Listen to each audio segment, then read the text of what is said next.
সংসার ত্যাগী ধর্মভীরু ও নরম মনের সরল নারী। এসব হিংসাত্মককে খুব সহজে নিতে পারছিল না। একটু একটু করে বুঝতে পারছিলেন তার সম্মুখে বসে থাকা নারীটি এমন শামুক খোলসে আবদ্ধ কেন। কি কি দেখে এই সময়ে এসেছে মেহেজাবিন, তা মেলাতে মেলাতে খেয়াল করলে মাহেজাবিন আনমনা হয়ে উঠছে। জিজ্ঞাসা করলেন, কি ভাবছো? মাহেজাবিন চোখ তুলে তাকালো। মাদাম, আপনি সেদিন জিজ্ঞাসা করছিলেন না আমার অনুশোচনা আছে কিনা? সেদিন হয়েছিল, আজ অবধি পিছু ছাড়িনি তা। তরুর মৃত্যুর জন্য নিজেকে দায়ী করছো? দায়ী তো আমি। Never, my child. মেহজাবিন মলিন হাসে। পলাশ আমার ক্ষোভটা ওই নিষ্পাপ নিরীহ মেয়েটার উপর ঝেড়েছে। জয়ামের অনেকবার প্রোটেক্ট করেছে আমায়, তাই পলাশ আমার কাছে পৌঁছাতে পারেনি। আর তার সবটাই পরোক্ষভাবে তরু সয়েছে। যেদিন না আমি পলাশের ডেরায় যেতাম, না শেষ অবধি জয়ামিরের সাহায্য দরকার হতো, আর না তার জেদ ধরে এতগুলো দিন পর ওই নাজুক মেয়েটা। It's your miss conception girl. তুমি তরুর জন্য অতিরিক্ত ট্রমাটাইজ হয়েছ, যে কারণে নিজেকে অপরাধী ভেবে খানিকটা বোঝা কমাতে চাইছো। আমি শুধু ভাবছি জয়ামির কি করেছিল এর পরিপ্রেক্ষিতে। মেহজাবিন ক্ষীণ হাসলো। তার কাছে আশা করছেন কিছু? আপনি কি অধর্ম করতে চান মাদাম? মাদাম মুচকি হেসে ফেললেন। আশা তো তুমিও করছো, ওর উপর আশা না করা যায় নাকি? মেহজাবিন ভুরু কুঁচকালেন। আপনি কি বশীভূত হয়ে পড়ছেন সেই খল খল লোকটির দ্বারা মাদাম? মিস ক্যাথরিন চুপচাপ চেয়ে থেকে কেবল মুচকি হেসে বললেন, অধর্ম? না না, অধর্ম কেন বলছো? জয়ামের এক শব্দে বর্ণনা করার সাধ্যই আমার নেই। তথাপি something is distinct feature in him. Can you ignore that?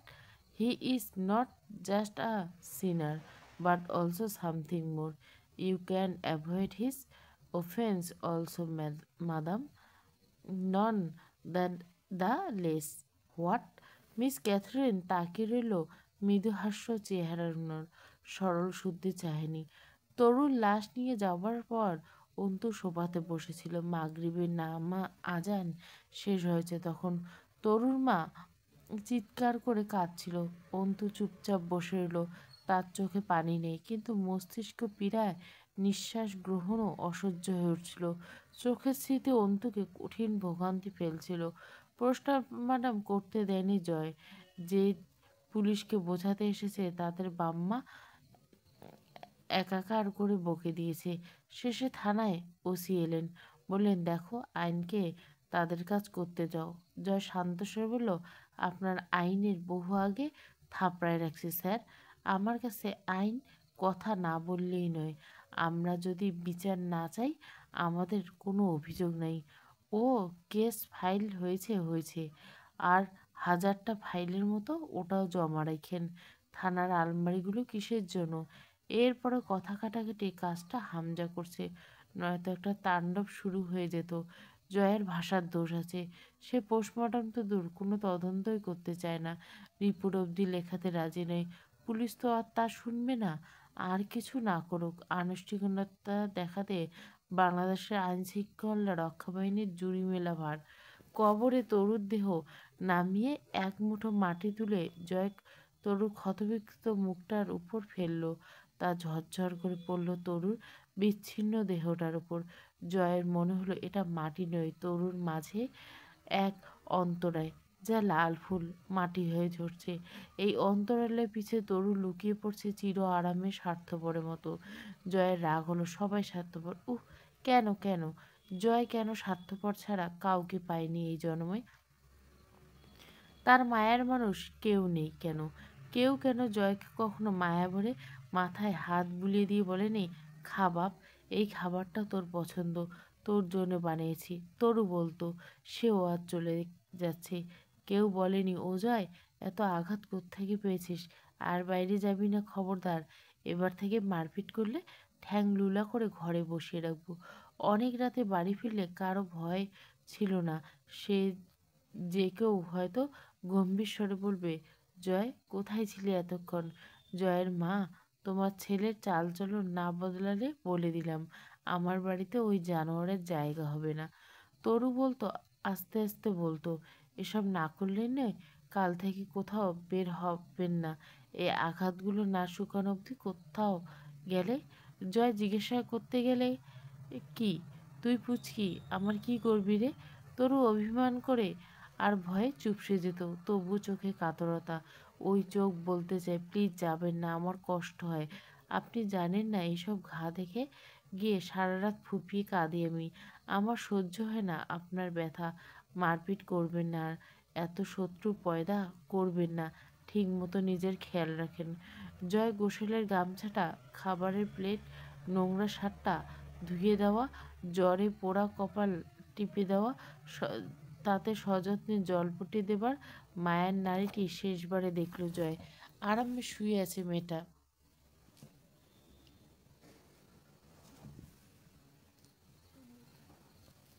আর কোনো কষ্ট নেই ওর। আর জয়ের বিরহ সইতে হবে না তরুকে। সারাদিন অক্লান্ত কাজ করতে হবে না। জয়ের ফরমায়েশ খাটার দিন বুঝি ফুরলো তরুল।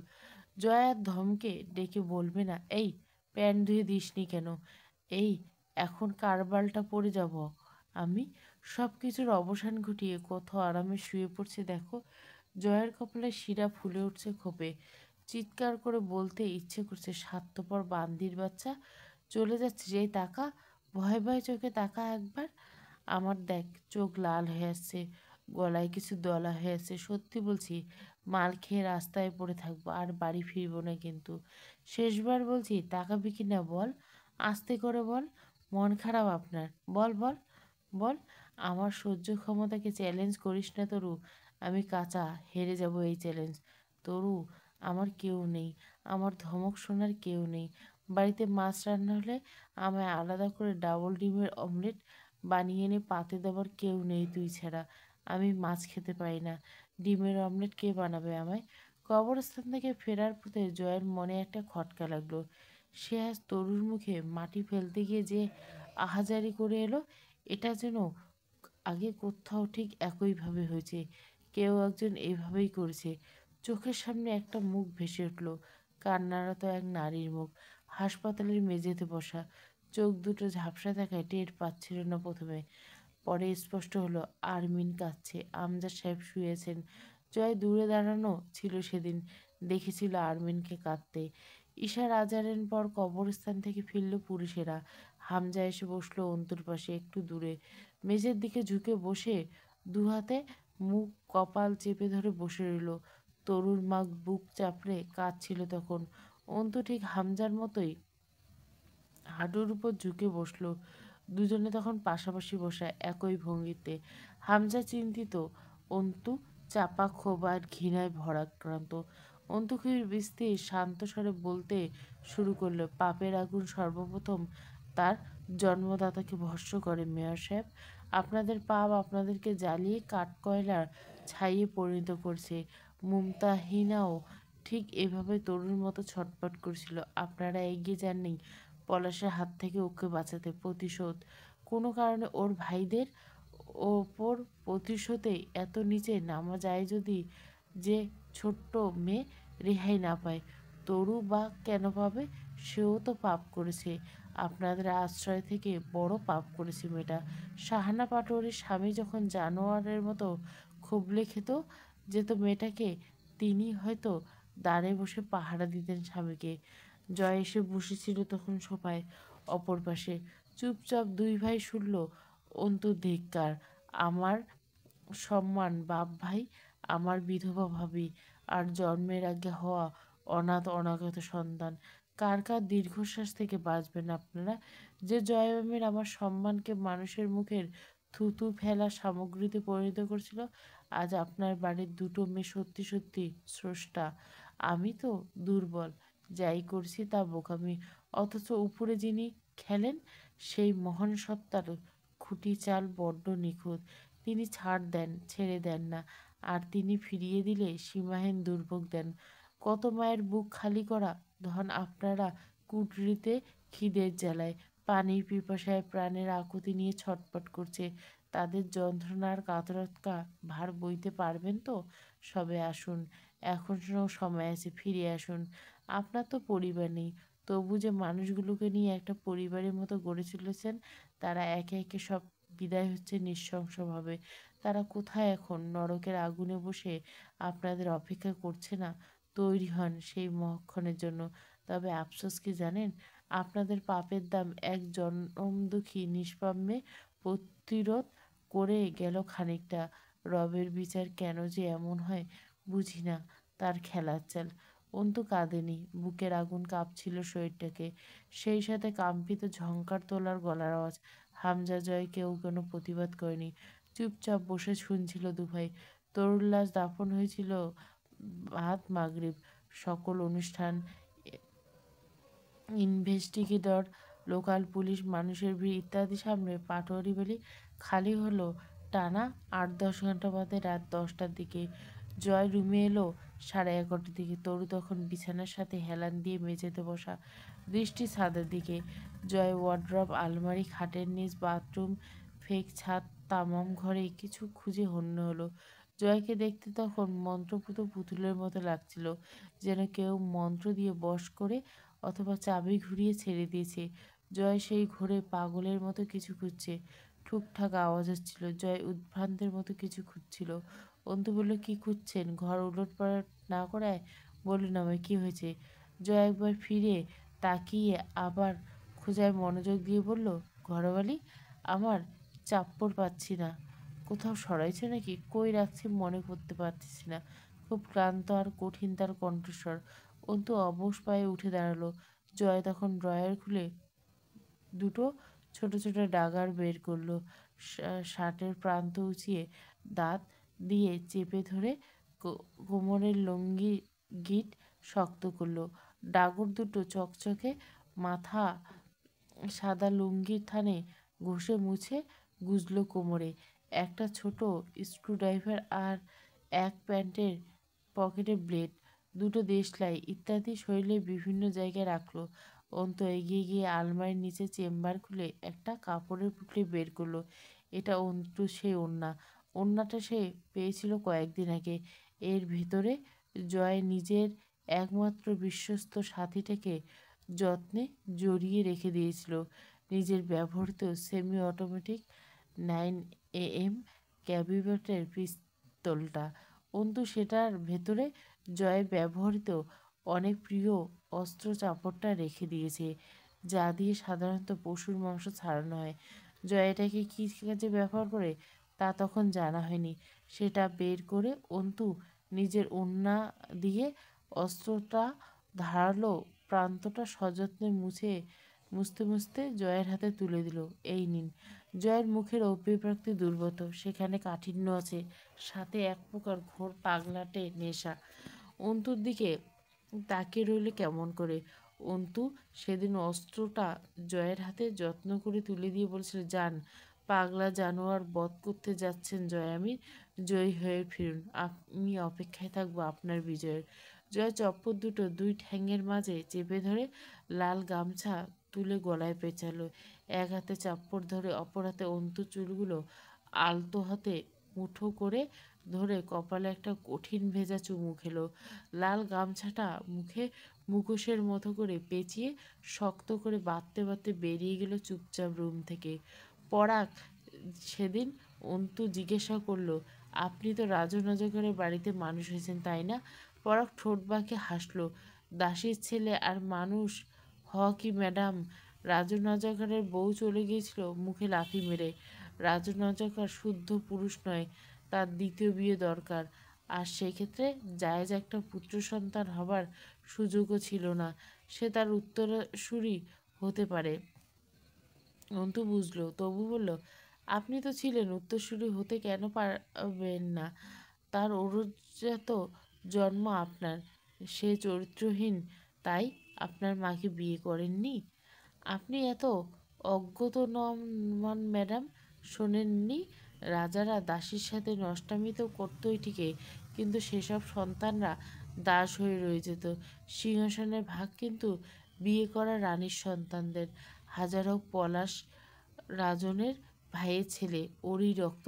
আর আমি দাসীর গর্ভে জারজ সন্তান। আমি দাস হয়ে রয়ে গেলাম পলাশের। আব্বু, স্কুলে পড়াতেন আপনি, পড়ালেখা কে করালো? এই কারবার সামলাতে অথবা সহকারী হিসেবে থাকতে পড়ালেখায় মেলা দরকার ম্যাডাম। আমাকে পড়ালেখা করানো হলো। আমার মা রূপকথার পলাশকে মানুষ করলো নিজের সন্তানের মতো, কিন্তু সেসবের ভিড়ে আমার জন্য তার সময় থাকতো না। আমি আর আশেপাশে ঘেঁষার সুযোগ পেতাম না। পলাশের গোলামকে পালা হচ্ছিল এই বাড়িতে। পলাশ যখন কারবার হাত দেবে, বড় হয়ে আমি তার দাসবৃত্তি খাটাবো, এই তো। অন্তু চুপচাপ শুনছিল। পরাগ মলিন হাসলো। অথচ জানেন ম্যাডাম, আমি রূপকথাকে বোনের মতো ভালোবাসতাম ছোট থেকে, কিন্তু রাজকন্যা আর দাসীর ছেলে কি কখনো ভাই বোন হতে পারে? যত বড় হতে থাকলাম পদে পদে টের পেলাম আমার মা একটা দাসীর সাথেও পতিতা, আর আমি দাস।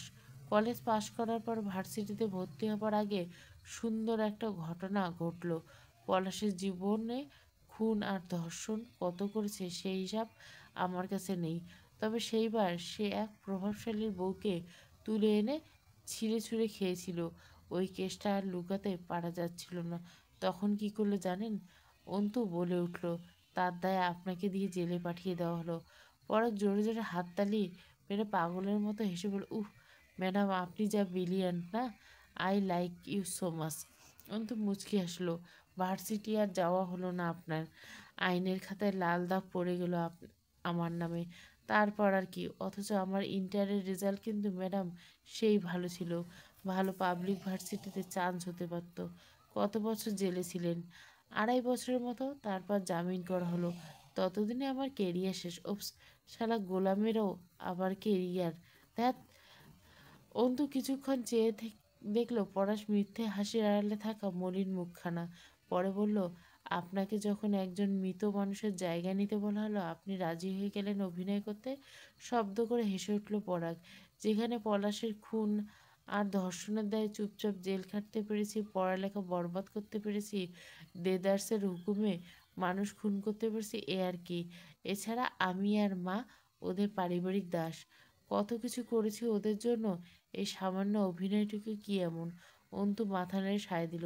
তবে যাই বলেন, আপনার কথাবার্তা এবং চালচলন কিন্তু আপনাকে মোটেও মাত্র ইন্টারফেস লাগে না। বেশ উন্নত একটা ব্যক্তিত্ব আছে আপনার। কাজে লাগাতে পারেন, একজন ভালো মানুষ হতে পারেন। প্রশংসা করলেন, উফ, জীবন ধন্য এই পরাগের। ক্ষমা করতে পারেন আপনি আমায়? অন্তু যেন কথাটা এড়িয়ে গেল। তাতেই বোঝা গেল তার দৃঢ়তা। ক্ষমা, এই শব্দটাকে অন্তু এড়িয়ে চলে। সে নিজের আপন ভাইকে ক্ষমা করেনি, আজ অব্দি পরাগকে কেন করবে? প্রশ্নই ওঠে না। তা বুঝে পরাগ হাসলো মাথা নিচু করে। সেদিন সে এগিয়ে যায়নি পলাশের হাত থেকে এক রমণীকে বাঁচাতে। জয়ামের ডান মেরে দিয়েছিল, আর হাত পা দাসত্বের বেরিয়ে বাধা না থাকতে কি যে যেত। আর এই চমৎকার বুদ্ধিমতীর মেয়েটি কি জিতে নিতে পারত কে জানে। অন্তু সব এড়িয়ে কেবল বলল, চলে যান এসব ছেড়ে ছুড়ে। খেলা শেষ না করে না। অন্তু ভুরু কুচকালো। খেলা? পড়া কুটিল হাসলো। পলাশের দাসবৃত্তি আর নয় ম্যাডাম, একে একে গুড়িয়ে চুর চুর করে দিব অজগার প্রপার্টির কারবার। এরপর নিরুদ্দেশ হব চিরকালের জন্য। শেষ দেখা হলো আজ, ধরুন আপনার সাথে। অন্তু একটু অবাক হলো। আপনি কি জয়ামিরকে সহায়তা করছেন? না করার কি আছে? আমি পলাশের ঘরের শত্রু বিভীষণ। আমি ম্যাডাম অত খারাপ নই। মা চিরকাল দাসীগিরি করে এসেছে, রক্তে তো ছিল তা আমার। তাই বহু বছর দাস কেটেছি, কিন্তু পড়ালেখা করতে গিয়ে সমাজের সাধারণ স্তরের ভালো মানুষের সাথে মিশতে গিয়ে বিবেকের ঢাকনা একটু একটু করে খুলে যেত। আমি দেখতে পারতাম না পলাশ আর ওর চাচার সব কুকর্ম। ওর আদেশে মানতে গিয়ে সেসব করতে হতো। যা করতে বিবেকও দংশনে পড়াতাম। এই জন্য তো 2 বছর জেল খাটলো আরও। আর না ম্যাডাম, শেষ পাপটা করলাম এবার। বিশ্বাসঘাতকতা। মাপ না পাই। কিছু মানুষ বেঁচে যাক পলাশের হাত থেকে, এতে যেটুকু পুণ্য হবে চলবে। অন্তু বুঝেছিল জয়ামেরও হামজা নয়, আরও একজন পলাশের পিছনে লেগেছে এবার। কিন্তু জয়ামের শুধু নিজেকে ধরা দিচ্ছে পলাশের কাছে। লোকটা কি জানের মায়া নেই? পরাগকে সামনে এনে আনেনি এই ঘটনায়, তা যেন অন্তু নিশ্চিত। কারণ জয়ামির পাপের দায় নিতে খুব পছন্দ করে। পাগল মাতার লোক, কেউ একটু সহায়তা করলে তার জন্য জান হাজির। এইসব লোক ধ্বংস হয় খুব খারাপভাবে, তা জয় নিজেও জানে। তবু কোনো সতর্কতা নেই। অন্তু শেষে আন্দাজ চেয়ে আরেকটা ঢিল ছুড়ল। আপনাকে কেউ একজন সহায়তা করছে, সে কে? পরাগ হেসেছিল শুধু। অন্তু বলেছিল রূপকথা অজগর নামের কেউ নাকি। অন্তুর রসিকতায় পরাগের হাসি চওড়া হলো। অনেকক্ষণ অন্তুর দিকে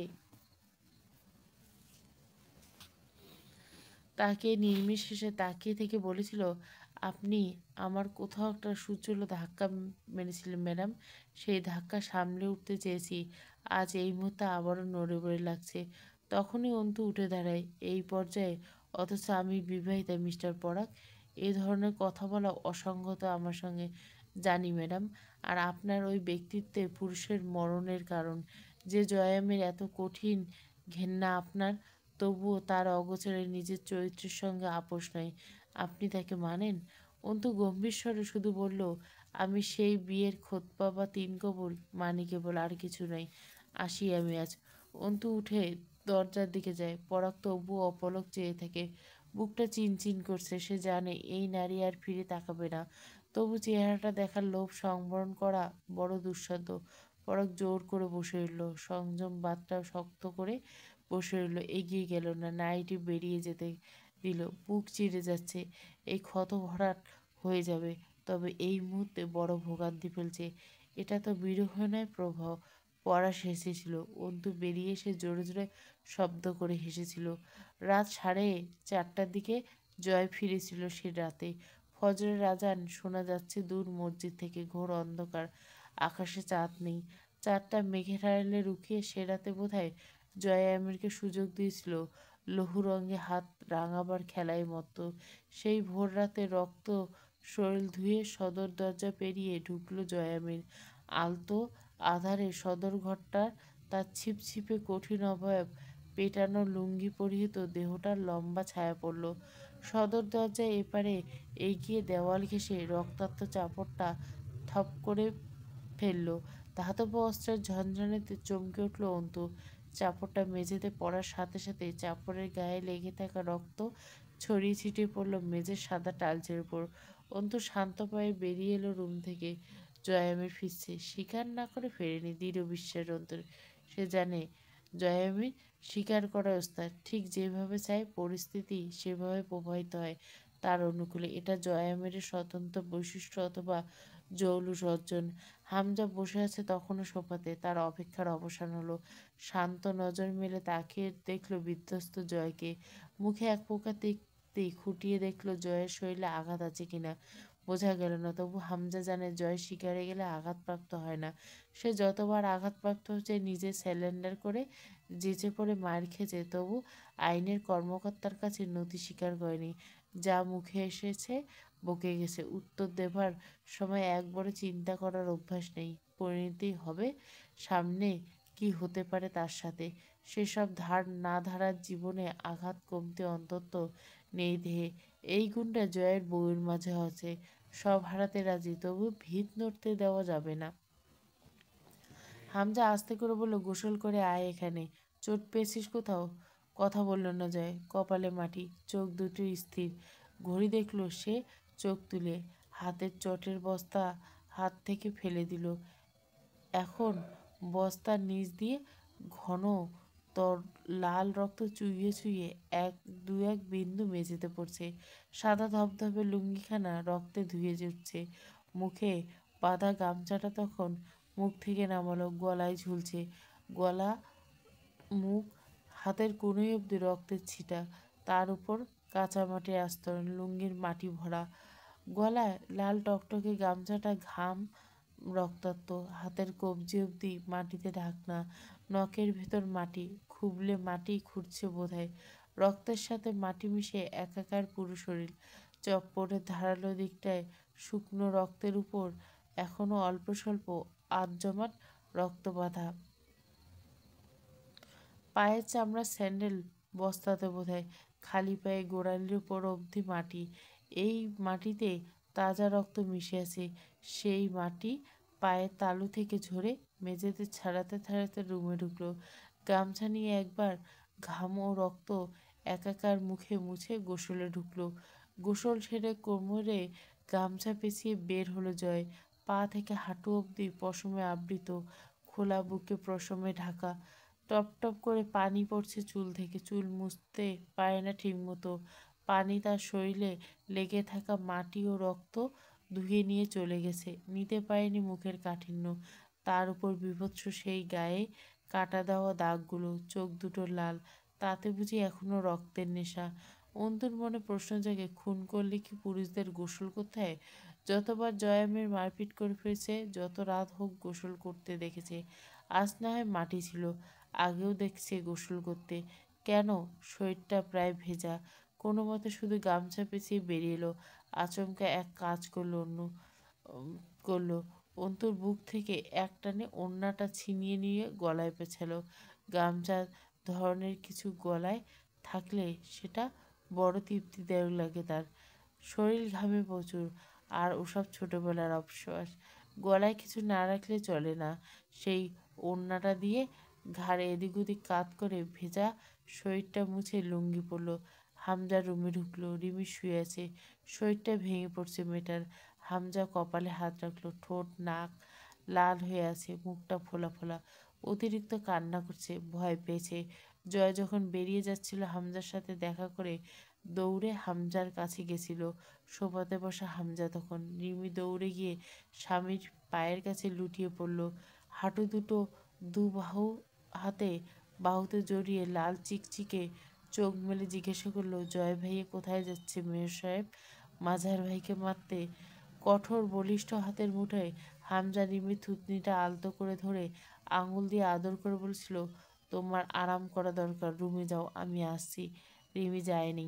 স্বামীর হাঁটুতে আস্তে করে মাথা এলিয়ে দিয়ে আঁচল বিছিয়ে পা মেলে দিয়ে পড়েছিল। হামজা রিমির চুলে হাত বুলিয়ে দিতে দিতে গভীর ভাবনায় মত্ত হয়েছিল। থেকে থেকে তুলির মেয়ের কান্না ভেসে আসছিল। তরু ছাড়া কোয়েলকে কেউ চুপ করাতে পারে না। রিমি আরও হাতড়ে ধরল হামজাকে, যেন সে আশ্রয় চায়।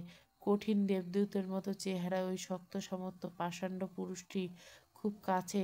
রিমির ছোট্ট দেহ ও দুর্বল মনটা একটুখানি আশ্রয় চায়। হামজা তখন উঠে রিমিকে কোলে তুলে নিল। রিমি হু হু করে কেঁদে উঠে মুখ লুকায় স্বামীর বুকে। হামজা আর বোঝার চেষ্টা করলো না কেন কাঁদছে তার বউ।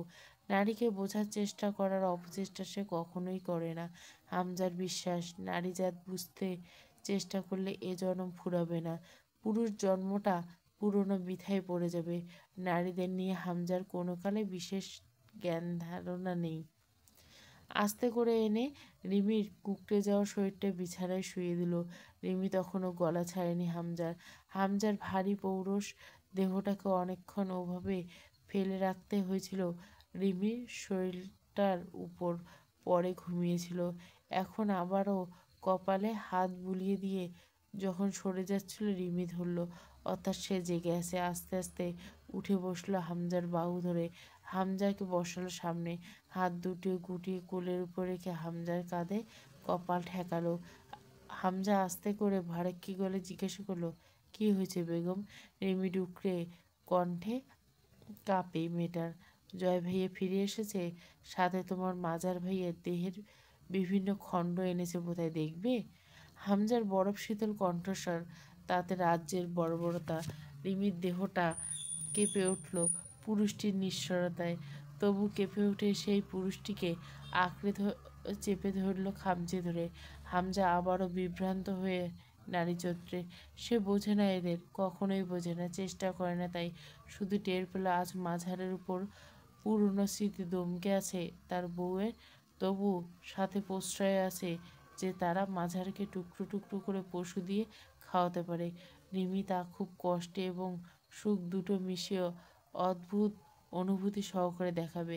আপন লোকের অতি পাপ মানুষকে অন্যরকম কষ্ট দেয়, তা ব্যাখ্যাতীত। সেখানে স্নেহের টান নয়, বিশ্বাস ভাঙার যন্ত্রণা থাকে। হামজা অনেকক্ষণ জড়িয়ে চেপে বসে আছে রইল রিমিকে। ছোট্ট শরীরটা কাঁপছে, ছটফট করছে হামজার বুকের ভেতর পড়ে। হামজা জিজ্ঞাসা করলো, কি হয়েছে, কেমন লাগছে? জড়িয়ে এলো রিমির কণ্ঠস্বর। তরু বলেই আষ্টে পৃষ্ঠে জড়িয়ে ধরলে হামজার অর্ধঘামাক্ত শক্ত শরীর। কয়েকটা ঘামচি বসে গেল সেখানে। আরও আরও চেপে ধরতে চাইল যেন। ঘামচিগুলো দিয়ে ক্ষোভ ও যন্ত্রণা লাঘবের চেষ্টা করলো।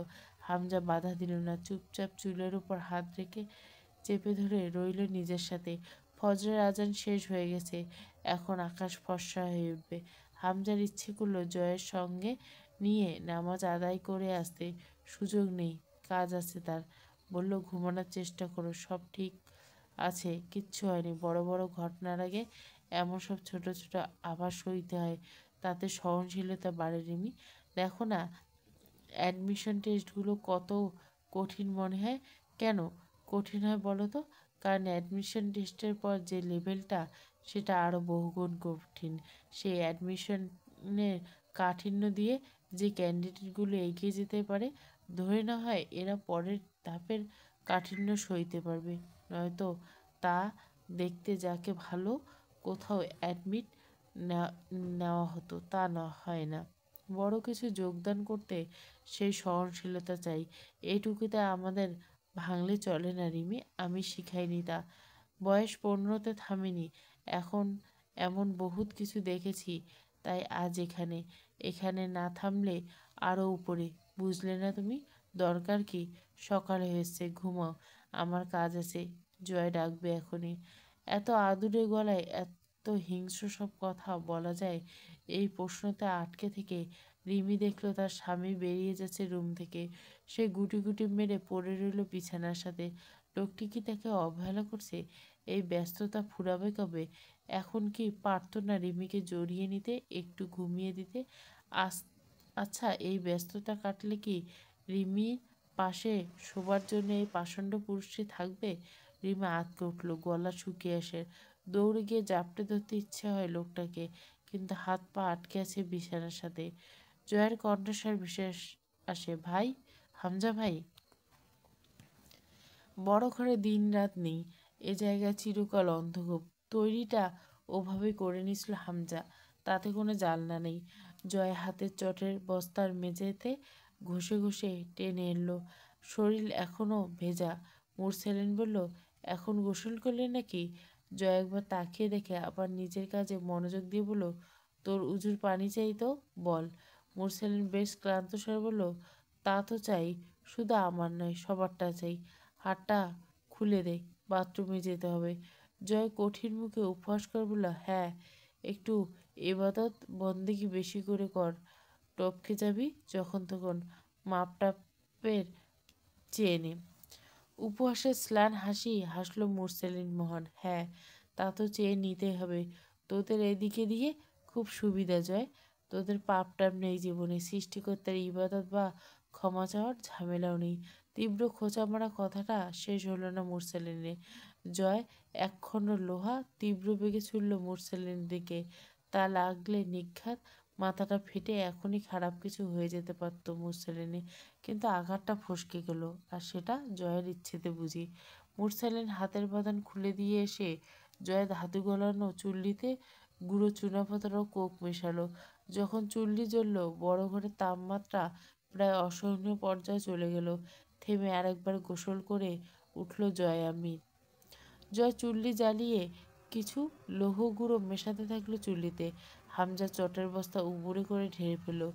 ঝড়ে পড়ল তাজা দুটো কাটা হাত আর কাটা পা। থকথকে হয়ে আসছে শিরা, উপশিরা থেকে ঝরা কষানি জমাট বাঁধা রক্ত এক কোপে কেটে নিয়েছে দেখে বোঝা যাচ্ছে। এখন হাতের আঙ্গুলে মাঝারে ব্যবহৃত মোটে রাঙা পাথরের আংটি। বাচ্চারাও ভয় পাচ্ছিল। মুরসালিন থামালো ওদের। হামজার কোনো বিশেষ খেয়াল নেই আজ ওদের দিকে। সে চাপড় দিয়ে মাঝারে কাটা হাত পা ছোট ছোট টুকরো করছে। হাড়গুলো ছাড়ানোর সময় পাথর ব্যবহার করলো। একরকম টুকরো টুকরো ছুলে মারল এক এক করে জ্বলন্ত চুল্লিতে। এমনিতে গলিত লোহার গন্ধ অসহনীয়। জয় হামজা দুজন খুব অবস্থ, কিন্তু বাচ্চাগুলো অস্থির হয়ে যাচ্ছে। তার উপর কাঁচা মানুষের মাংস, হাড় ইত্যাদি ঝলসে যাওয়া। বাড়িঘর থাকা মুশকিল। মুরসেলিন দেখলো জয় কিছু ঢালছে চুল্লিতে, হয়তো পেট্রোল কিংবা কয়লা। বড় ঘরের ডান পাশে একটা স্ক্রুবেল মেটাল মেল্টিন আছে।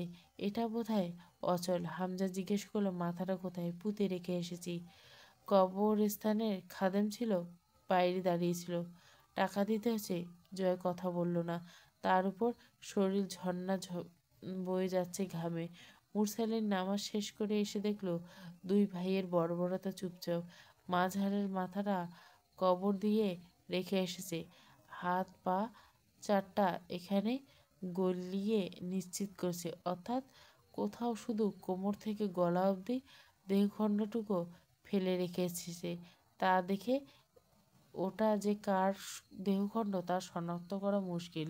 মুরসেলিন আবার স্পটলাইটের নিচে বাঁধল জয়কে। মুরসেলিন জিজ্ঞাসা করলো, কাকে খণ্ড করে এলি? কি হয়েছে? কোন পাপের পুরস্কার পেয়েছিস নাকি আবার? জয় মুরসেলিনের দিকে কোমর ঝুঁকিয়ে দাঁড়িয়ে মুচকে হাসলো। কলেজটা কচমচিয়ে চিবিয়ে খেয়ে ফেলবো, কথাবার্তা মেপে বলি। মুরসেলিন হাসলো। দাড়িপাল্লা কোথায়? আমার কথা মাপার আগে তোদের পাপ মাপতাম। কতটা পাপ জমা হলে বা তার প্রতিদান আসতে শুরু করে। তোদের শুরু হয়েছে বোধহয়, অবশ্য শুধু আন্দাজ আমার। জয় ওর ডান হাত খোলা রেখে সামনে একটা মোড়া দিয়ে চেপে বসলো। একটা কাগজ ও কলম এগিয়ে দিয়ে বলল, একটা সুন্দর স্টেটমেন্ট দে বাপ। বহুত জ্বালাচ্ছিস, এমনিতে মন মেজাজ ভালো না। যা বলছি সেটা লাগ। মন মেজাজের কি হয়েছে বলবি তো? যা বলছি সেটা কর মুরসেলিন। কথা বলতে আগ্রহ পাচ্ছিল না। মুরসেলিন অটল পর্বতের ন্যায় মাথা নাড়ল। এতই যদি সহজ হতো তাহলে কি এত কিছু করতে হতো তোদের? এতদিনে পারলি না, আজ এমন কি হলো সহজ ভাবছিস? আর কি বলতে বলছিস তোরা, যা আমি করিনি?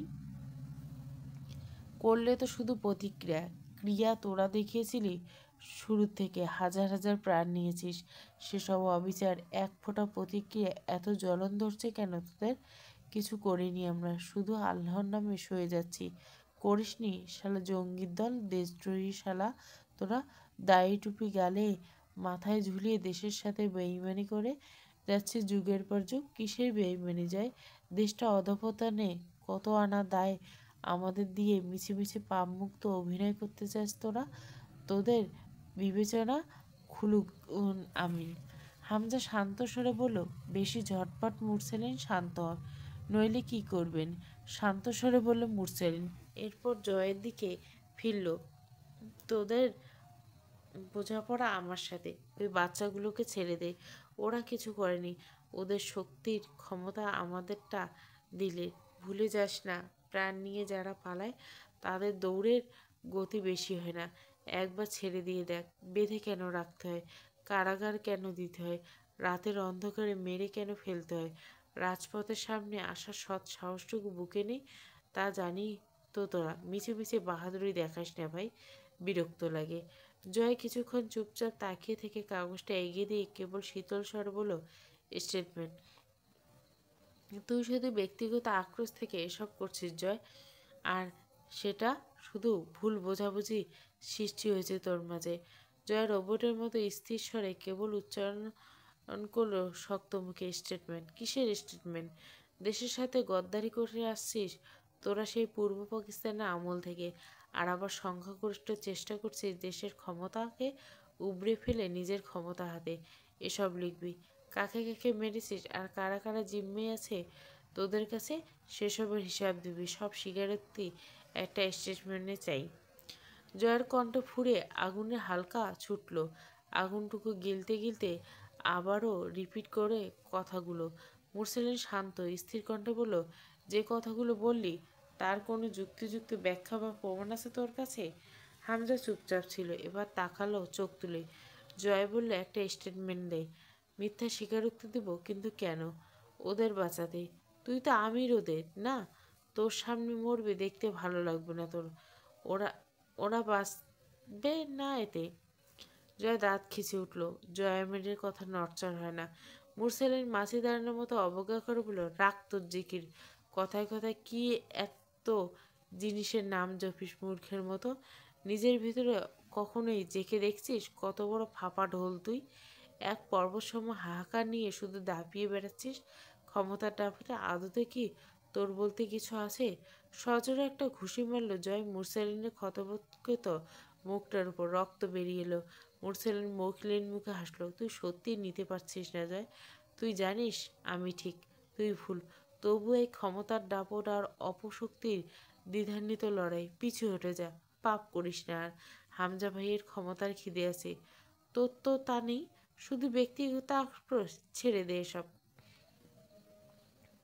একটু থেমে মুরসালিন বলল, খিদে বড় খারাপ জিনিস জয়।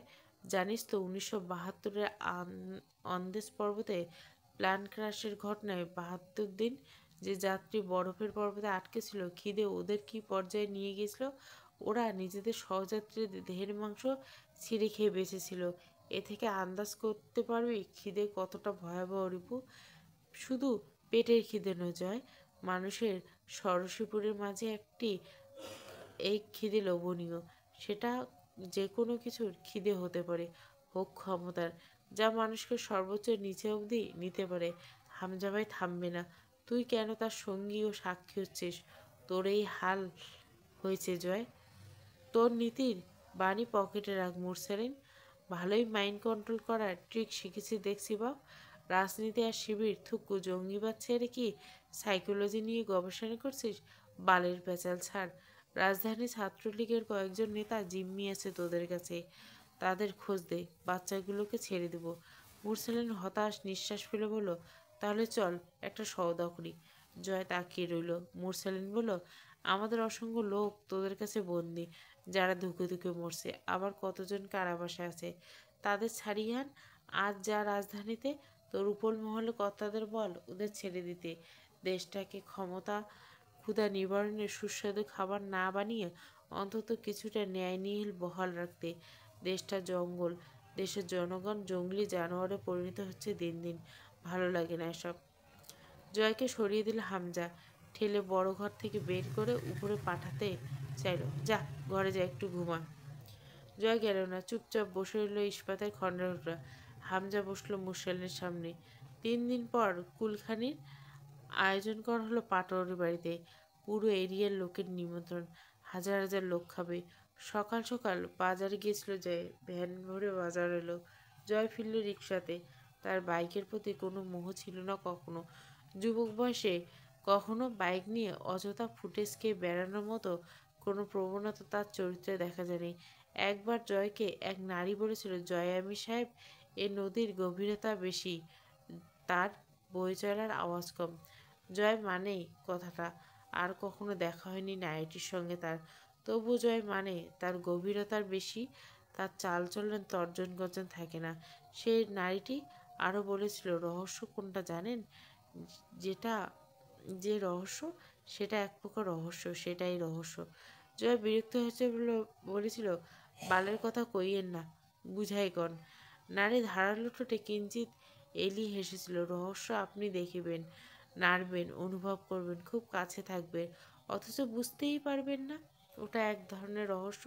সেটা হলো রহস্য, অর্থাৎ যা রহস্য তা দেখে বোঝা যাবে না সেটা রহস্য। রহস্যের রহস্যটা এক প্রকার রহস্য। এসব কেন মনে পড়েছিল আজ রিস্কায় চলাচলের সময় জয় জানে না। লোকের দিকে ওর খেয়াল নেই। তবু যে লোক ঘটা করে ওকে সালাম ঠুকছে তা বুঝলো। মনে মনে বকে উঠল, তেলবাজ বাঙাল। জয় রিক্সাওয়ালাকে বলল, একটা শাবনূরের গান শুনবি? উৎসাহে মাথা নাড়ে রিক্সাওয়ালা, হা ভাই শুনি। জয় গেয়ে উঠল, যেই ডালে বান্দি বাসা ভাঙ্গে সেই ঢাল, আমারই এমন কপাল। ফটকের সম্মুখে দেখলো সকল ছেলেরা বাজার নামিয়েছে। সে রিক্সা ভাড়া মিটিয়ে পেছনের ভ্যান থেকে খাঁচা নামালো। 4টে বিদেশি মাংসাশী কুকুর, সরু সরু ধারালো দাঁত সবসময় বেরিয়েছে। ওরা ক্ষুধার্ত দেখেই বোঝা যাচ্ছিল। ছেলেরা চমকালো, ভাই এইটারে কি করবেন? জয় হাসলো, জবাই করে গরুর মাংসের সাথে মেশাবো, অত হালাল মাংস কেনার টাকা নেই। সবাই তাকিতুকি করলো। জয় আদেশে বিশাল খাঁচাটাকে নিয়ে গেল ওয়ার্কশপে ওপারে ঘরে রাখা হলো। নির্দেশ রইল কুকুরগুলোকে যেন এক ফোঁটা পানিও না দেওয়া হয়। রতন এগিয়ে, ভাই একখান জরুরি কথা আছে। ওমা তাই নাকি, বল বল। জয়ের রসিকতা সবাই হাসলো। রতন একটু মিকিয়ে গেল। জয় বলে, কি বলবি? গতকাল রাত্রিতে সাবেক মেয়র ঝন্টু সাহেবকে কেটে জানি খুব খারাপভাবে খুন করেছে ভাই। জয় চমকালো। ইন্না লিল্লাহি ওয়া ইন্না ইলাইহি রাজিউন। ইস, সকালকে কি দুঃখের খবর শোনাইলি রে মাহফিজ। যাই হোক, লোকটারা আল্লাহ বেহুস্তবাসী করুক।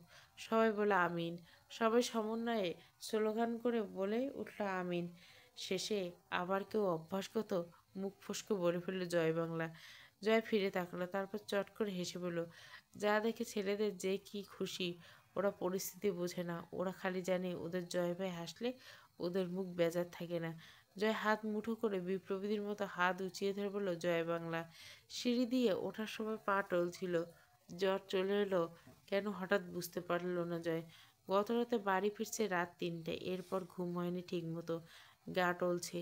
জয়ের চোখের সামনে তরুর জোরে কুকড়িয়ে যাওয়া মুখটা ভেসে উঠল। বকে ওঠে মাথা ছেড়ে, হের শালা, কিসের পাল ভাবছিস? রিল্যাক্স জয়, কিচ্ছু হয়নি, অল টাইম অল রাইট। কি বললাম বলতো? জয় বিকেলে অবধি পড়েছিল বিছানায়, বেহুশের মতো লাগছিল দেখতে। অন্তু কাজের ব্যস্ততায় মাঝে কয়েকবার ঘরে এলো। ওভাবে জয়কে পড়ে থাকতে দেখে বেশ লাগছিল। প্রতিবার আরমানের স্নান হাসলো। নিঃশব্দে মনে মনে জয়কে ডেকে বলল, নিজের গা 16.5 আনা জয় আমির, পাপ সামনে এসে দাঁড়ানো, নিজেকে খোদা দাবি করা, ফেরাউন সর্বশক্তিমান আল্লাহর কাছ থেকে তবা ইস্তেগফার করেছিল। আপনারা তো নির্বোধ মূর্খ মানব, যারা মিথ্যে দাপটে লুটেপুটে খাচ্ছেন। বাচ্চাদের সকাল থেকে কিছু খেতে দেওয়া হয়নি বোধহয়। অন্তু জয়কে বিকেল অবধি খেতে ডাকল না, সামান্য কিছু এনেও দিল না। রিমি যখন হামজাকে খেতে দিচ্ছিল, অন্তুর ইচ্ছে হয়েছিল খাবার প্লেটটা এক ঝটকায় কেড়ে নিয়ে সবটুকু খাবার কোনো পশুকে বিলিয়ে দিতে পারেনি। সে নিজেও খায়নি সকাল থেকে, খিদে মরে গেছে আজকাল। পানির পিপাসা সারাটা বিশেষ একটা টের পায় না। কোনো মতে একবেলা খেতে গেলেও গলায় খাবার আটকায় যেন। মাগরিবের ওয়াক্তের আগে নিচে গিয়ে ছেলেদের দিয়ে দুধ আনালো। সন্ধ্যায় এক গ্লাস গরম দুধ নিয়ে এলো জয়ের সামনে। জয় চিত হয়ে শুয়ে কিউব মেলাচ্ছে আনমনে। তা মিলছে কিনা সেদিকে খেয়াল নেই। খালি গায়ে এসির বাতাসে লোমকূপে শিউরে ছুটছে মাঝে মধ্যে। জ্বরের তোপে চোখ দুটো লাল। তা দেখলো খুঁটিয়ে খুঁটিয়ে অন্তু। অন্তুর আজকাল শুধু চোখের সামনে ভেসে ওঠে মুমতাহিনের ছিন্ন ভিন্ন দেহটা। অথচ সেভাবে যখন এই বাড়ির মেয়ে তরু অত্যাচারিত হলো, তখন দুই ভাই হত্যাযজ্ঞের আয়োজন অন্তুকে অবাক করে তুলছিল ক্ষণে ক্ষণে। দুইজনে মেয়ে, সমান তাদের শেষ যন্ত্রণা, অথচ দুই ভাইয়ের প্রতিক্রিয়া কত ভিন্ন। জয়ের শরীর টকবক করে ফুটছে যেন। অন্তু হাত ছুঁয়ে চমকে উঠল, দুধের গ্লাস ধরল মুখের সামনে। জয় ছিটকে সরে গেল। ধুর শালি, কি এটা? তোরে আনতে বলছি এই জিনিস, এর চাইতে বিষ ভালো, সরা। অন্তু টকবকে গরম দুধের গ্লাস ঝাঁকি মেরে তা জয়ের হাতে ফেলল। জয় ছিটকে উঠল। অন্তু বলল, আমার সঙ্গে মুখের ভাষা সংযত রাখবেন। লোক যাই জানুক, আপনি তো জানেন আমি রাস্তার মেয়ে না। এইটুকু খেয়ে নিন, ভালো লাগবে। জয় কিছুক্ষণ ভুরু কুচকে থেকে আলতো করে প্রসন্ন চিত্তে বলল, হা, বমিটা তোর গায়ে ভরে করি, এরপর অবেলায় একটা গোসল দিয়ে আয়। সরাবাল, দুধ আমি খাই না। অন্তু বলল, পছন্দ না? জীবনে খায় না। দুধ সরাও, অল্প একটু নিন, খাইয়ে দিচ্ছি। জয় ভুরু কুচকে চেয়ে থেকে দেখে অন্তু বলল, বৃষ্টিস নেই, নিশ্চিন্তে খেতে পারেন। এইভাবে মারা হলে শত রাত সুযোগ পেয়েছি। জয় হেসে মাথা নাড়ল, আমি খাই না দুধ, তুমি খেয়ে ফেলো। অন্তু কিছুক্ষণ অপেক্ষা করে দুধটা ঠান্ডা করলো, এরপর এগিয়ে দিল। জয়ের বাহুটা ধরে এগিয়ে আনতে গেলেও ইচ্ছাকৃত জয় এসে অন্তুর কাঁধের উপর হেলান দিয়ে আতশোয়া হয়ে পড়ল। অন্তু আপাতত কিছু বলল না, দুধের গ্লাসটা জোর করে মুখের কাছে ধরল। খান এটুকু, জ্বরে তো গা পুড়ছে, খুব সুখ লাগছে তাতে। দুধটুকু খেয়ে মিনিট 15 বাদে জয় ঘুমিয়ে পড়ল। হামজা বাড়িতে ছিল না। অন্তু চাবি নিয়ে চলে গেল বড় ঘরের দিকে। পিপাসার শিশুগুলো অন্তুকে বড্ড জ্বালায়। ওদের খাওয়া না হওয়া পর্যন্ত তার গলা দিয়ে পানি নামে না। জয় ঘণ্টাখানেক উঠবে না। অন্তু ভেতর থেকে কেউ ডেকে ওঠে, তুই ধোঁকাবাজ হয়ে উঠছিস নয় কি? অন্তু প্রতিবাদ করে, পাপের ত্রাসে পিষ্ট হয়ে মরা আত্মহত্যা, এটা ধোঁকা নয়, হয়তো কৌশল, বেঁচে থাকার কৌশল, বাঁচিয়ে রাখার কৌশল। একটু চুপ থেকে ফের বলল, হয়তো আমি খুব খারাপ হয়ে গেছি। তাচ্ছিল্য করে হাসে। খারাপের রাজ্যে ভালো প্রবেশ খারাপকে ভালো করেনি, ভালোকে খারাপ করছে। এর দৃষ্টান্ত প্রতিষ্ঠিত হলো নয় কি? রাত 9টার দিকে ঘুম ভাঙল জয়ের। বাইরে মহিলাদের কুলোহার। আগামী দিনে একটা বিরাট আয়োজন পাটোয়ারি বাড়িতে। রসুন পেঁয়াজ কাটাকুটি আর বিভিন্ন ব্যবস্থাপনা।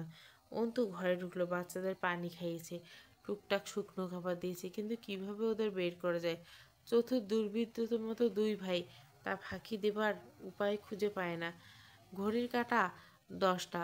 জয় বরাবরের মতো উপর হয়ে শুয়েছিল, হাতে মোটা চুরোট, ধোঁয়ার দুর্গন্ধে ঘর জুড়ে। জয় জিজ্ঞেস করলো, দুধে কি মাল মিশিয়েছিলি ঘরবালি? মাথা ঝিমঝিম করতেছে এখনো। ক্লোসেজাম ড্রাগস অল্প পরিমাণ দিয়েছি। কিছুক্ষণ শুয়ে থাকুন, রেশ কেটে যাবে। তোমার ভয় লাগলো না কথাটা স্বীকার করতে? প্রশ্নই ওঠে না। আমি নিজের কৃতকর্মে যে কোনো পরিস্থিতি স্বীকার করে নিতে অভ্যস্ত, হোক সেটা ভালো অথবা খারাপ। দ্বিমুখতা আগে একদমই পছন্দ ছিল না আমার। জয় সন্তুষ্ট হাসে। তাদের দুজনের মাঝে অসংখ্য বৈশিষ্ট্যগত মিল, তবুও তারা পরস্পরের বিপরীত, রক্ত পিপাসী একে অপরের। এটা কি নিয়তি অথবা অন্য কিছু? অপরিচিত মতো জোর করে হেসে উঠল জয়। দুশ্মনী হো তো ऐसी। তোমার আমার এই ইকুয়েশন দুনিয়ার ইতিহাসে প্রথম না, যেখানে সব বুঝে শুনে বলতে পারেন। আর একটা অনস্বীকার্য অতিমাত্রায় ঝানু আপনি, অথচ এত সব অসাধারণ বুদ্ধিমত্তা কুপথে ব্যয় করে ফেললেন। সেক্ষেত্রে এখানে আমিও জানি আপনিও জানেন, তা আমি জানি, যেটা আমরা দুজনে জানি, আমি আপনি সেটাও জানি। কথাটা কার মতো জানি বলল। কার মতো? জয় চুপ থেকে বলল, বড় ঘরে ছিলে কতক্ষণ? দরকার যতক্ষণ। আপনি শুয়ে থাকুন, বাইরে কাজ আছে।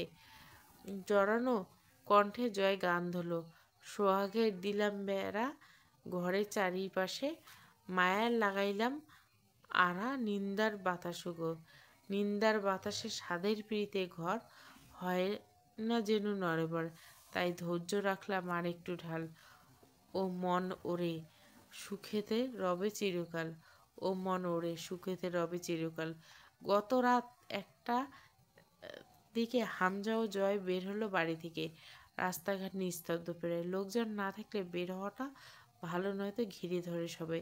জয় চুপচাপ, কথা বলছে না কোনো। হামজা পকেট থেকে ছোট্ট একটা হিপফ্ল্যাক্স বের করে দুটো চুমুক দিয়ে জয় বলে, কী ব্যাপার ভাই, মাল খাচ্ছ কেন?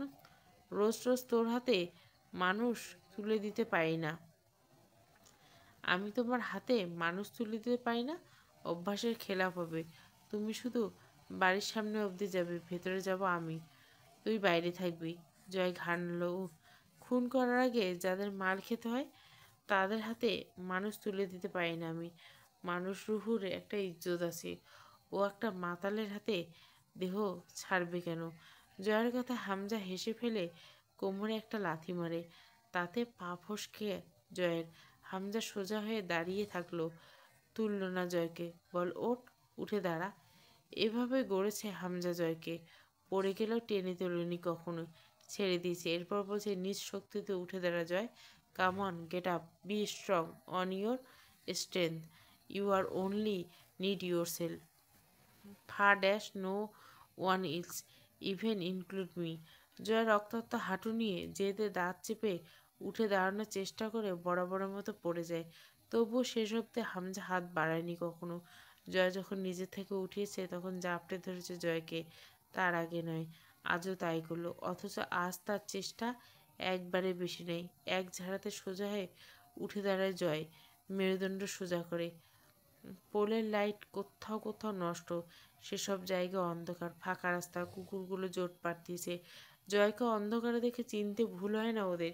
পিছু নিল, ঠিক যেমন সৈন্যবাহিনী দুই ভাইয়ের পিছে পিছে নিরাপত্তা দিতে এগিয়ে যায়। হামজা জিজ্ঞেস হলো, মাঝারের বডিটা কোথায় ফেলেছিস? পুরনো কবরস্থানের ধারে, পচা পুকুর পাড়ে। হামজা শান্ত চোখে চাইল, অর্থাৎ আমার শ্বশুরবাড়ির লোক এখনই জানেই না যে মাজার উপরে উঠে গেছে। হামজার মুঠোতে পেঁচানো গামছা নিয়ে জয় মুখ জড়াতে জড়াতে বলল, আশা করা যায় বডি পচে পানির সাথে মিশে যাবে, তবু খবর পাবে না। বডি পাবে না, খবর তেমনি। তাছাড়া ওর বাপ জানে তরুকে মেরে ও পলাশের সাথে আন্ডারগ্রাউন্ড হয়েছে। খোঁজ করছে না, কাউকে করতেও দিচ্ছে না। খোঁজ করতে বলার আগে সেও নিখোঁজ হয়ে যাবে। ভাই, তোমার একটু দুঃখিত হওয়া উচিত। হাজার হোক চাচা শ্বশুর। হামজা দুঃখিত বলে, হ্যাঁ দুঃখিত তো আমি, খুব দুঃখিত। নিজ হাতে খাতির করতে পারছি না, এর চেয়ে বড় দুঃখ কি হতে পারে। হাজার হোক চাচা শ্বশুর, ওনার ভাইয়ের মেয়ে আমার বউ, আমার হাতে ওনার রক্ত লাগবে, এটা অধর্ম হয়ে যাবে না? অধর্ম আমার স্বভাবে নেই, আমারও। জয় কথাটা উচ্চারণ করতে দু ভাইয়ে অট্ট হাসিতে ফেটে পড়ল। উন্মাদের মতো হাসলো দুজনে, গায়ে কাটা দিয়ে। সেই নির্জন রাস্তায় ওদের অপরিচিত হাসির ঝনঝনে আওয়াজ ভৌতিক লাগলো শুনতে। মাঝারের বাড়ি প্রাচীরে দাঁড়িয়ে আছে একদম রাস্তার পাশে। পাশের হামজার শ্বশুরবাড়ি। ওরা দুই ভাই বাড়ির পেছনে গেল। জয় লুঙ্গির কাঁচা মেরে প্রাচীর টপ করলো। হামজা পেছনে আশপাশ দেখে বাড়ির সামনে রাস্তায় দাঁড়ালো। মাঝারের বাড়ির সামনে ছোট্ট একটা সিসিটিভি ক্যামেরা আছে। টের পেল না হামজা। দূর পোল থেকে সামান্য আলো আসছে। সে ফাঁকা রাস্তায় পায়চারি শুরু করলো। চিন্তা হচ্ছে জয়ের জন্য। বাড়ির ভেতরে ঢোকানোর কোনো পথ খোলা নেই। জয় নিচে দাঁড়িয়ে ঘুরে ঘুরে প্রতিটা জানলায় কয়েকটা করে ঢিল ছুড়ল। ঝন্টু সাহেব মাল খেয়ে মাতাল, তবু বক বক করতে করতে বেরিয়ে এলো। জয় তখন বাড়ির পেছনের দিকে জানলায় ঢিল মারল। ঝন্টু সাহেব সেদিকে গেলে জয় সামনের খোলা পথ দিয়ে বসার ঘরে ঢুকে সোফায় বসে এলো আরাম করে। দোতলায় সিঁড়ি পেঁচানো এই বাড়ি। ঝন্টু সাহেব বক বক করে ফিরতে এলেন কাউকে না পেয়ে। জয়কে দেখা মাত্র পা ফসকে যাবার মতো নিয়ন্ত্রণ হয়ে পড়লেন। জয় হাসলো, আরে কাকা, আস্তে ধীরে আসেন, এই বয়সে দৌড়ঝাঁপ ভালো না। ঝন্টু ঢোক গেলেন। জয়, তুমি এত রাত্রে, কি ব্যাপার, কি হয়েছে? রাতে ঘুম হয় না কাকা, রোডে রোডে ঘুরি। আজ ঘুরতে ঘুরতে আপনার বাড়ির সামনে দিয়ে যাচ্ছিলাম, ভাবলাম আত্মীয় মানুষ আপনি, দেখা টাকা না করে গেলে রাগ টাগ করবেন, মনে কষ্ট পাবেন। বসেন, দুটা দুঃখের কথা কই। জয় আলো জ্বালায়নি, আধো অন্ধকারে বসার ঘর। ঘর দুটো ওনার, লাল ওনার। দেখেই বোঝা যাচ্ছে মাথা টাল খাচ্ছে, তবু বসলো। জয় সোফার উপর থেকে ল্যাপটপে টেবিলে রেখে ঘুরিয়ে বলল, আনলক করেন কাকা, মুভি টুভি দেখি। দুই চাচা বাঁচতে বসে, ভালো না আইডিয়া কাকাটা? ঝন্টু সাহেব বুঝতে পারছিলেন না কিছু। ভয়ে ওনার দম পড়ছে না ঠিক মতো। জয় একটা পেন ড্রাইভ কানেক্ট করলো ল্যাপটপে। এরপর একটা সুন্দর পজিশনে ল্যাপটপটা রেখে খুব আয়েস করে বসলো জয়। তার চোখে মুখে যেন খুশি উপচে পড়ছে, ঠিক যেমন ছোট্ট শিশুরা নতুন খেলনা পেলে উচ্ছ্বসিত হয়। ভিকটিমের চোখে তীব্র ভয় না দেখালে জয় মারার জোশটা পায় না। ঝন্টু সাহেব ঘেমে যাওয়া ছটপটে চেহারা দেখে যা শান্তি লাগছিল জয়ের, সেটুকু চোখ বুজে প্রসন্ন হেসে শোষণ করলো নিজের মাঝে। স্ক্রিনে ভিডিওটা দেখুন। মাটির উপর একটা ইটের খণ্ড পড়েছিল। জয় সেটাকে তাকে রেখে মাঝারে মুখটা থুবলে সেটার উপর। যখন বাস্কেটে বল ঢোকায় প্লেয়ার বল, মুখটা ফেটে রক্ত বেরিয়ে এলো মাঝার। নির্জন একটা জঙ্গলি জায়গা, দিনেও বোধহয় লোক যায় না। মাঝার রক্তাক্ত মুখ নিয়ে জয়ের পা দুটো আঁকড়ে ধরল, মারিস না আমায়, আমি কিছু করিনি, পলাশ ভাই যা করেছে, আমি কিছু করিনি। দরদর করে রক্ত পড়ছে মুখ দিয়ে। জয় আরাম করে বসলো মাজারের সামনে। মুচকি এসে নরম স্বর বলল, ধুর, করলেই বাকি, দোষের তো কিছু নেই। ওভাবে বলছিস কেন পাগল, স্বাভাবিক হ। মাজার বিস্মরিত চোখে চেয়ে রইল। জয় কাজ চাপড়ে জিজ্ঞাসা করলো, পলাশ কোথায় রে? আমি জানি না জয়, বিশ্বাস কর। করলাম, তবু আবার জিজ্ঞাসা করতে ইচ্ছে করতেছে, করি। পলাশ কোথায় রে? মাঝার। শান্ত শীতল মহান নমনীয়তা জয়ের মুখে, একটুও রাগ নেই এখানে, আর না উগ্রতা। মুচকি হাসছে ছোট দুটো চোখে, কি যেন। মাঝার মনে হচ্ছিল জয়ের সামনে পছন্দের খাবার রাখা হয়েছে, সেটা খাওয়ার আগে মানুষ যেমন খুশি খুশি লাগে, জয়ের মুখভঙ্গি ওরকম। বিভ্রান্ত হয়ে যাচ্ছিল, বলল, তাহলে ছেড়ে দিবি আমি? হ্যাঁ, ওর খোঁজ দেওয়া মাত্র মুক্ত করে দেব। মাঝার পলাশের সম্ভাব্য ঠিকানাটা বলল কোনো মতে। ভিডিওর এ পর্যায়ে জয় হাততালি দিয়ে বলল, চমৎকার ভিডিওগ্রাফি না কাকা? কবিরেরা কারা? ছেলেটা এত ভালো ক্যামেরাম্যান। ওর এক বোতল ব্রান্ডি পাওয়া রইল আমার কাছে। আপনার ভালো লাগছে কাকা ভিডিওটা? হে হে। বাচ্চাদের মতো পা দুলিয়ে হাতে তালি দিল জয়। ঝন্টু সাহেব কখন জানি সোফা থেকে গড়িয়ে জয়ের পা দুটো চেপে ধরবেন। জয় তাড়া দিল, ধ্যাত, মনোযোগ দেন কাকা ভিডিওটাতে। আপনার জন্য আবার পেছোতে হবে ভিডিওটা। ঝন্টু সাহেব তাকাতে চাচ্ছিল না। ছেলেকে এক জ্যান্ত রক্ত খেকো পিশাচের সামনে দেখাতে বাবাদের ভালো লাগে না। জয় উঠে দাঁড়িয়ে জোর করে ওনার কপালে দুহাত ধরে ভিডিওর দিকে মুখ ঘুরিয়ে দিল, চোখ যাতে না বুঝতে পারে তাই দুই চোখের পাতা আঙুল দিয়ে চেপে ধরে রাখলো। কবির ক্যামেরা কোথাও রেখে মাঝারকে টান ধরে শুয়ে পা দুটো চেপে ধরে আছে। জয় মাঝারে দু পায়ের উপর পা প্রসারিত করে চেপে ধরেছে। এবার এক হাত ছেড়ে বসলো। পকেট থেকে একটা রুমাল বের করে সবটা মুখে গোজার সমী গলাটা বোধহয় ফিরে এলো মাঝারে। এরপর ক্যাচ করে একটা শব্দ হলো। বাম হাতের বাহু আলাদা হয়ে গেছে, অথচ কোনো আওয়াজ হলো না। বাম হাতটা কাটার পর শিরা উপশিরের সাথে ঝুলছিল। জয় পা দিয়ে চেপে হ্যাঁচকা এক টান মারল, ছিঁড়ে এলো হাতটা। বাঁধের ফুটো দিয়ে ছুটে আসা পানির মতো জয়ের সাদা লুঙ্গি ভেজাচ্ছিল। মাঝারে চোখে যেন রক্ত উঠে গেছিল, মৃত্যুর সময় যন্ত্রণা। চিৎকার করার উপায় নেই। জয় সামান্য হাসলো। ক্ষমা করিস মাঝার, তরুকে কথা দিয়েছি তো, নয়তো তোর সাথে আমার কোনো শত্রুতা নেই। তোকে কথা দিয়েছি মুক্ত করে দিব, কথা রাখছি। একটা কাছের শিশির মুখ খুলতে খুলতে আপন মনে বিড়বিড় করলো, জীবনে মেলা পাপ করছি কিন্তু রেপ করিনি। করাটা বিষয়, কিন্তু আমার প্যানিক গেছে, তাই এই পাপটা আমার হাত থেকে বেঁচে গেছে। মামাকে মুরসালিন আর আমার ঘরের শালি মিলে মেরেছে। আমি কিছুই মনে করিনি, কিছু বলিনি। ওর বদলে ওদের বলবো কেন? মামা তো আসলেই কাজটা ভালো করছিল না, খারাপ কাজ একটা, তাই না? মাঝারকে উলঙ্গ করে সবটুকু তরল একটু একটু করে রয়ে ঢালল। আগুনের ছয় পলিথিনে ঝলসে টলসে টপ টপ করে পড়ছে। ঠিক মাঝারের বিশেষ গলে গলে পড়ে গেল। আন্দাজ করা যায় তরলটুকু কোনো অ্যাসিড বা কোনো কেমিক্যাল হবে। এরপর জয় খুব যত্ন করে দুই পা কাটল মাঝারে, খুব দক্ষ কষাইয়ের মতো। কবিরের বমি পেয়ে যাচ্ছিল, পেটে পাক গুলিয়ে আসছিল, মাথায় ঝিমঝিম করছে। সে কখন মর্গে মৃতদেহ কাটা দেখেনি, আর জীবিত ব্যবস্থায় দেখতে হলো জয়ের বদৌলতে। মাঝারের দেহ ততক্ষণ হয়ে এসেছে রাত 3টা পেরিয়ে গেছে। মাথাটা কেটে দেহ নিয়ে একটু দূরে পুকুরে ফেলে এসে বস্তায় ভরে নিল জয়।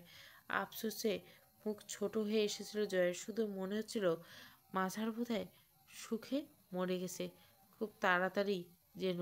রাগ হচ্ছিল এখন জয়ের, তবু আর কি করার?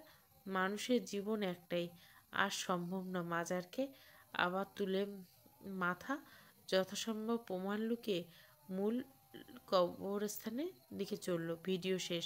জন্টু সাহেব দাঁত চেপে সবটুকু দেখতে হচ্ছে, চোখ দিয়ে পানি পড়ছে ওনার।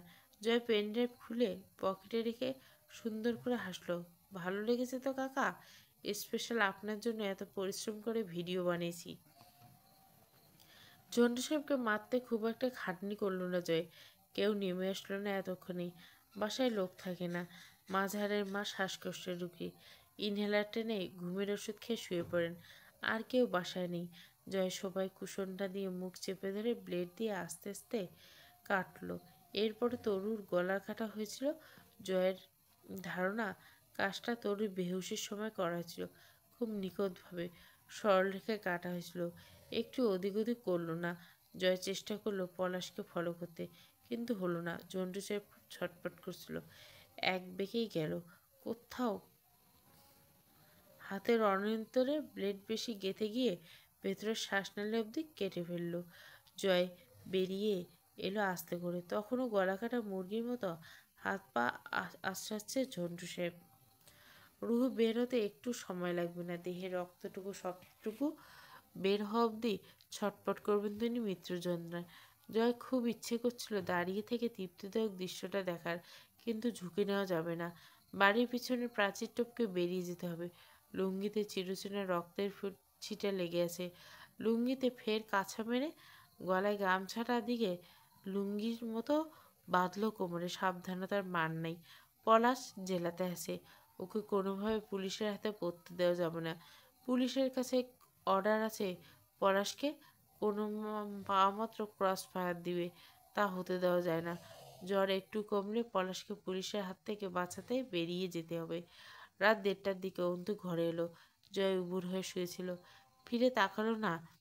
খাটের হেডবোর্ডের উপর রাখা মদের বোতলের নখ বাজাতে বাজাতে ষষ্ঠ সিগারেটটা টান দিল। দরজা আটকানোর শব্দে ফিরে তাকালো। অন্তু আস্তে আস্তে হেঁটে গিয়ে বিছানায় বসলো জয়ের পাশে।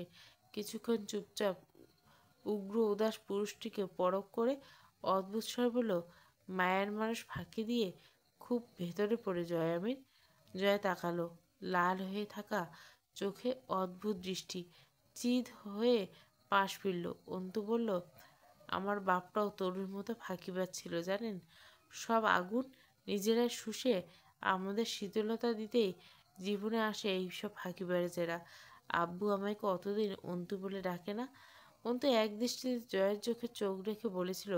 জয় উঠে হেডবোর্ডে বালিশ ঠেকিয়ে হেলান দিয়ে তাকিয়ে রইল। অন্তু বলল, অথচ তার অর্ধেক জীবন তার নিজের ছেলে নিয়েছে, বাকিটা আমি পূর্ণ করে দিছি।